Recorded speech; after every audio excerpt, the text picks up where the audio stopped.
Baik, Assalamualaikum warahmatullahi wabarakatuh. Perkenalkan, nama saya Ahmad Wildan Hermawan. Saya dari UPN Veteran Jawa Timur, jurusan Ilmu Komunikasi. Di kesempatan kali ini saya akan menjelaskan sejarah komunikasi. Apa itu komunikasi? Sejarah komunikasi menurut Everett M. Rogers menjelaskan terdapat 4 era komunikasi yang terjadi di muka bumi ini. Era yang pertama yaitu komunikasi tulisan. Menurut Everett M. Rogers, terdapat 4 era komunikasi yang terjadi di muka bumi ini. Yang pertama yaitu era komunikasi tulisan. Di sini komunikasi tulisan ditemukan oleh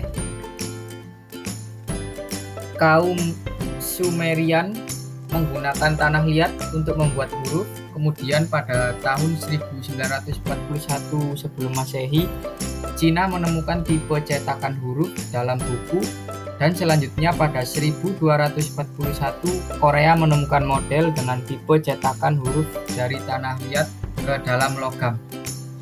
Ini teman-teman bisa lihat contohnya di ujung-ujung PPT ini. Baik, lanjut ke selanjutnya, ada era yang kedua yaitu era komunikasi cetakan. Di sini ada 2 tokoh penting yang berpengaruh di era ini, yaitu Gutenberg. Gutenberg adalah tokoh yang menemukan mesin cetak, namun penggunaan mesin cetak tersebut hanyalah untuk mengkopi kitab yang sebelumnya telah ditulis tangan oleh kalangan gereja dan penyebarannya pun sangat terbatas. Lalu disusul pada tahun 1833 ada tokoh yang bernama Daguerre melakukan praktek fotografinya untuk digunakan dalam koran. Di sini Daguerre merupakan salah satu penemu mesin fotografi. Lalu perkembangan teknologi percetakan sangat menentukan arah perkembangan media cetak. Semakin maju perkembangan teknologi, maka semakin bagus pula hasilnya. Lanjut ke era yang ketiga. Era yang ketiga merupakan era komunikasi telekomunikasi. Menurut Rogers, pada era ini mulai berkembang pesat pada tahun 1800-an. Pada saat Samuel Morse pada tanggal 14 Mei 1844 menemukan suatu cara untuk menyampaikan pesan melalui telegraf. Samuel Morse merupakan tokoh yang menemukan mesin telegraf. Lalu disusul dengan Alexander Graham Bell yang berhasil menemukan teknologi telepon. Teknologi komunikasi di sini sangat memfasilitasi komunikasi antara individu atau kelompok. Teknologi komunikasi dapat berupa telepon, fax, radio, televisi, audio, video, elektronik, data, interchange, dan email.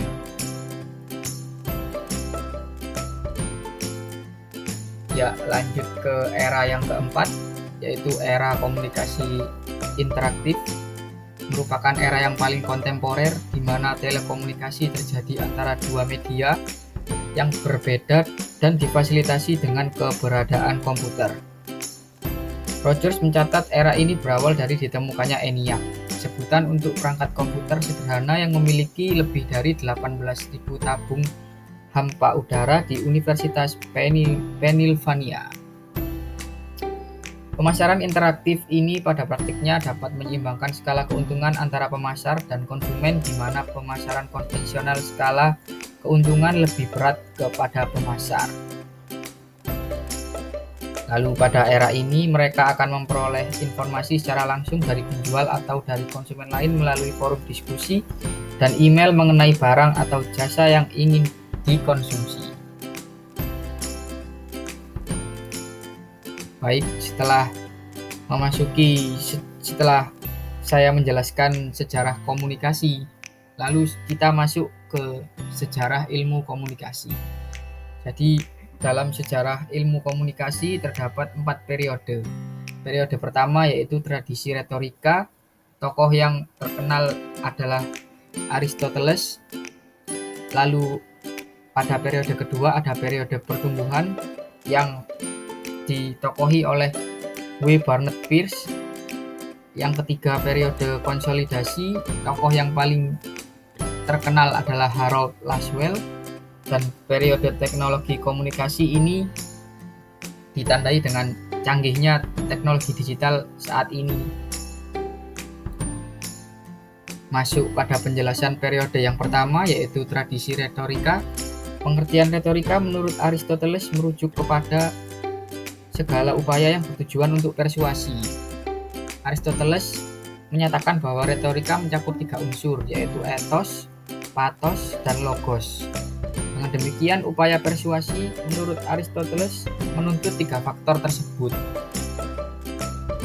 Kredibilitas dari pelaku komunikasi yang melakukan kegiatan persuasi, kemampuan untuk merangsang emosi dari pihak yang jadi sasaran, serta kemampuan untuk mengungkapkan fakta-fakta yang mendukung logika. Kemudian pokok-pokok pikiran Aristoteles ini dikembangkan lagi oleh Cicero dan Quintilian. Kedua tokoh ini menyusun aturan retorika yang meliputi 5 unsur. Yang pertama, inventio, yaitu mengatur bagaimana urutan argumentasi. Lalu yang kedua, dispositio, yaitu mengatur pengaturan ide. Yang ketiga ada eloquito, atau gaya bahasa seseorang. Yang keempat, memoria, yaitu cara penyampaian pesan. Dan yang terakhir ada pronunciatio, atau pengucapan yang baik dan benar. Masuk ke periode pertumbuhan. Periode pertumbuhan adalah periode yang ketiga dalam sejarah ilmu komunikasi.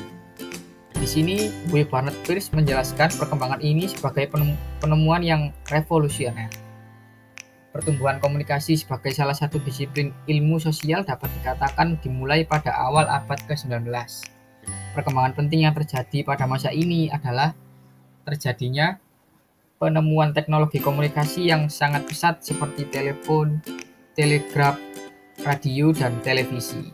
Semua perubahan ini memberi bentuk dan arah kepada bidang kajian ilmu komunikasi yang terjadi di masa ini. Secara umum, bidang-bidang studi komunikasi yang berkembang pada periode ini meliputi hubungan komunikasi dengan institusi dan masalah-masalah politis kenegaraan, serta peranan komunikasi dalam kehidupan sosial, analisis psikologi sosial komunikasi, komunikasi dan pendidikan, propaganda, dan penelitian komunikasi komersial. Masuk ke periode konsolidasi. Pada masa ini, ilmu komunikasi sebagai suatu ilmu pengetahuan sosial yang bersifat multidisipliner mulai terjadi. Ada 4 tokoh yang menjadi pokok-pokok pikiran yang penting sebagai landasan bagi pengembangan teori-teori komunikasi, yaitu yang pertama yang sering kita dengar di jurnal-jurnal, biasanya dipakai kutipan, yaitu Harold D. Laswell. Lalu yang kedua Paul F. Lazarsfeld, yang ketiga Kurt Lewin, dan yang keempat Kurt Hofland. Keempatnya ini dianggap oleh Wilbur Schramm disebut sebagai the founding fathers. Wilbur Schramm mendirikan Institute of Communication Research tahun 1947 di Illinois, Amerika Serikat. Karena jasanya lah pengembangan bidang kajian komunikasi menjadi suatu disiplin ilmu sosial yang mapan dan melembaga menjadi terrealisasi.